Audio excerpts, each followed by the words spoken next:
Go. Alright folks, Kenny Smith, Total Force Holdings. We're going to talk about a weapon you can carry literally anywhere. Alright, this is the combat cane. This is actually a training cane from Canemasters.com. Grandmaster Mark Shuey, I highly recommend his work. You can get both training canes and actual combat canes. This is a combat cane, the previous one was a training cane. A little word on canes, these are a medical implement protected by the Americans with Disabilities Act. If you were ever an athlete, you probably have bad knees. If you were ever in the military or law enforcement, you probably have bad knees. So, this is a good thing to have. I carry them on planes. I have personally carried this cane in courthouses and numerous airplanes, and it's a medical device. It's protected by the American Disabilities Act, even with the grip surfaces and all of that. Matter of fact, my old man, he has one that's considerably nastier than this one. When we go out and film some later video, I'm going to get him to bring his, and I'll show the difference in that during a tabletop review as well. But the key thing with the cane is it gives you mass and it gives you range. Matter of fact, here it is. He just brought it out here for me. When I do the tabletop review, I'll show you this, but these are called shark's teeth. And I have watched him carry this on mass transit in a couple different mediums, and no one batted an eye. And this thing is seriously nasty, and I'll do a tabletop review shortly, and I'll compare the three. But going back to my training cane, number one, we'll talk about cane selection, and I'm just going to hit this real quick. We'll do this more in depth on a feature-length tabletop review. Ideally, you want a heavier combat or heavier training cane than a combat cane. I just bought this because it was a training cane and available. This is actually lighter, but nevertheless, it does serve good use. We'll talk about how to measure your cane and all that later, but first I want to talk about the advantages of it. Alright, obviously I can reach out even with it trailing a long way, but if I put it in the lead for whatever reason, you know, I've gained about 6 feet, roughly, depending on obviously the length of cane you choose. And if you're this tall, you're not going to reach that far. If you're Andre the friggin' Giant, you're going to reach out a lot further than me. So, you know, to each their own there. But make sure you've got one good for your height, and you're going to get more reach with a cane than you will with a baton or a scrimma stick or something of the like. Again, unless you're Mongo and have a 5-foot long pipe wrench in your truck. This is about the longest range weapon you can carry legally besides a firearm. And again, most other long range weapons you can't carry on a plane. I have carried this cane on planes, this cane on planes, and I saw my dad carry this cane on planes. So, you know, they can go anywhere. Try that with your Glock. And we all know I'm big on carrying a gun and big on carrying a knife. If I thought I could get away with it, I'd carry my samurai sword in public, but that would get some unwanted attention. This I can carry literally anywhere, and it's legal. It is perfectly legal. So that's the two big advantages of this is reach and legality. We'll talk about grips on the cane, all right? And I'll go into some joint locking and stuff like that, some scenario-based stuff with my dad a little bit later. You can carry it with a crook out, which I'm not as big a fan of. I mean, you do get a quicker vertical shot like that, and you have the advantage of, you know, me being a southpaw now, I pretty much have a set of knucks on when I throw my cross. But what you lose in that is if you've been in the military before, you were trained in how to fight with a bayonet. If you have the crook to the rear, you can deal with all of your old bayonet training stuff and shorten your learning curve, which works really well for your two-handed stuff. Also, if you're a police officer that's trained on the long right baton, what do you have? A long right baton with a catching hook. And I'll go into more of that when I've got a partner. But what we're going to talk about with this video is concepts of using the cane as an impact weapon. I prefer the cane over other impact weapons, and not just for legality. If I take a yardstick of solid wood, I don't know what this one is, but I know for a fact my combat cane is ash. If I take solid ash versus hollow shafts like an aspeton, I've got more mass here. I love an aspeton, but as an impact weapon it sucks because it's hollow. It doesn't have much mass. I'll take an scrimma stick or the old riot baton any day of the week. Or even a side handle PR-24 Tonfa. But this, I've got all the reach of a decent sized samurai sword, and I've got the mass behind it that no other impact weapon really offers me legally, because this isn't a weighted cane. And matter of fact, weighted canes are specifically outlawed as illegal in North Carolina. So if you've got one, leave it at the house. Legally leave it at the house. If you want to carry it, do what you want. You're a grown-ass man or woman, go for it. But when you go to jail, remember, I told you not to.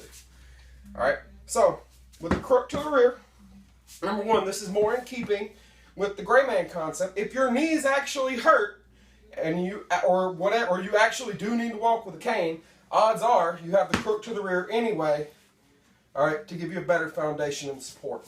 So it helps you blend in and makes this look more like the medical device that it is and not like the weapon that you can use it for. Alright, you're going to keep the cane down here, and I actually hold it more by the straight shaft. That way I've still got all the advantages of a quick vertical shot, quick come up to ready, or whatever. Alright, the big advantage of the cane we've established is reach. So once things start going awry, I'm aggressive with forward movement. I'm going to bring this hand up, just like I've talked about before, into a ready posture. I don't close my fist because this looks like a fight. An open hand looks like, hey, don't hurt me. I can still trap and go into face smashes and chin jabs and all that fun, happy stuff. But I take my feet, go to my fighting posture, and this hand comes up. All right? If I'm really worried, maybe I'm aggressed further, I'm going ahead and bring this up here. What this does is this gives me a few more inches of reach. This is pretty much back up, dude. Alright. Also, if it's a surprise attack and I'm blitzed and I bring it up, this can be a strike. So that's going to be your first strike we're going to cover. So the vertical strike. As I step to the rear, because this is reactive, or even if I step forward, whatever, as I assume my fighting posture, the stick comes up, the cane comes up rather, to about chin level on me. Alright, the reason I do this, if I come up any higher to a normal fighting posture, now the cane has to move further to get that strike. I do get a better follow through that way, but if I just bring it up here, I'm in position for immediate thrust to center mass. Much like if I'm walking around here, a normal day, the big right comes in. When I slip it, this piston goes straight into the body. We're doing the same concept here. Hand comes up, this comes up to that ready position. If I need to, boom. It's just simple thrust inward. Okay? That's number two. Cane comes up, cane comes out. If you need to strike again from this posture, you're just going to bring the arm out, the wrist up, and shift the hips. Alright? Ideally, my target here is the bones of the upper arm. Why? Long bones are a green zone. It's much easier to justify a strike to the upper arm than it is a strike to the dome. Strike to the upper arm. Vertical, which can also be when off balancing, striking a leg, like in the back edge of the quad there, or hamstring rather. Vertical, linear, angle. And from here, it's pure Filipino martial arts. I can get both hands involved. Alright? You can come straight across to the side. Anything between 12 and 3. Your 12, your 3. Here. Obviously, if I need to, I can go collarbone. I can go head if justified. I can go straight into the arm. I can go down into the arm. Next thing we're going to have, from that thrusting position, coming up with a backhand. Ideally hitting the leg. Alright, these can also be done, again, this is from 3 to 6, hitting the legs. Not the knee. Well, you can hit the knee if you need to. Maybe it's a move out, I don't want to hit you. I can obviously come into the ankle for a takedown. This works really well when followed with an angle 3, coming from 9 to 12. Obviously, I throw my thrust, boom, boom. Can work really well with this. Number 4 being from 6 to 9. Coming up. It's a metal stove, it ain't gonna hurt it. Coming up here, this can also be done this way. If I need to do it quickly, this makes a really good Blocking angle with just a bend of the wrist. I about hit my dog. Here.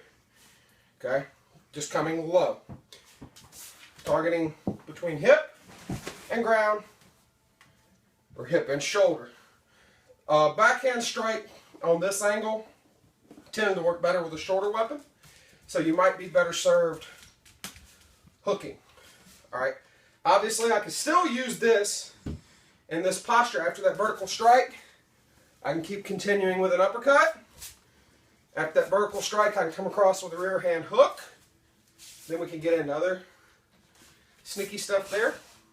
Alright, just any angle you can do with a knife, you can do with a stick. Any angle you can do with a stick, you can do with this. Keep that in mind. What if, for whatever reason, I'm facing someone much bigger than me, much stronger than me? Maybe I actually do need this to walk, and I'm facing someone stronger than me.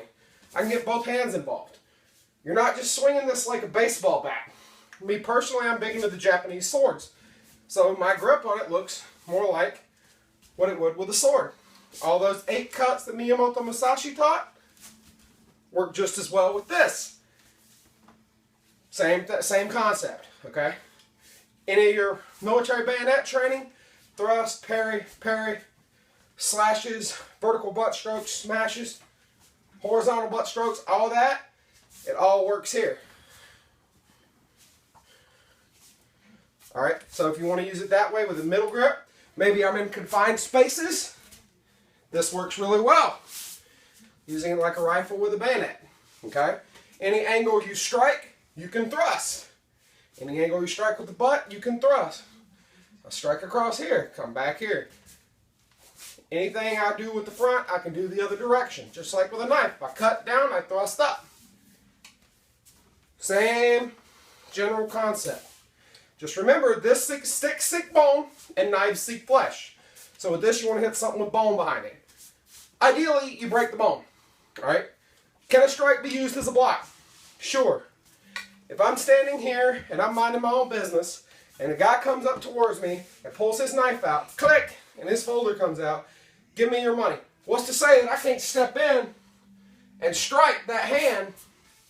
Hey man, I don't want any trouble, I don't want any trouble. As soon as he aggresses, bang! And hit his hand with this stick. Nothing says I can't do that. It works very well. Maybe, home defense scenario, here, I need to apprehend this person. Okay? I need to apprehend this person. When I go to two-handed, I can always invert it. And now I have the hook. I can do takedowns, attack the neck, attack the leg, either side. Alright, these work really well for that. I can capture arms and use those in joint locks. How do I transition from my preferred grip here? Because obviously I want this hand available for my firearm or my knife. I can't say my weapon because that's what this is at this point. Or maybe I want to go to espada y daga, using this in one hand and aspeton in the other, or a knife in the other. For whatever reason, I like this in the rear, just because it counteracts having shorter range here. So, if I now have this hand available, alright, and I need to transition, I just transition. I just reach down and grab it and I let go. Very simple. Or vice versa. Reach down, let go. Not hard at all. Two-handed, even easier. Alright? Any number of things you can do with this. Alright? And if you hold, I wouldn't suggest it, but you can actually hold it more in the middle. And if you're a martial artist, you can use it more like a bow staff. And that crook comes into its own. Or a Joe staff, I should say, since it's a little bit shorter. It's a very sneaky weapon. All sorts of options. I highly recommend you get one. If you're going to get one, look up Canemasters.com. Talk to Grandmaster Shuey. Hell of a nice guy. Outstanding martial artist. And his work is second to none. This is Kenny Smith, Total Force Holdings Incorporated. Stay safe. Stay in the fight.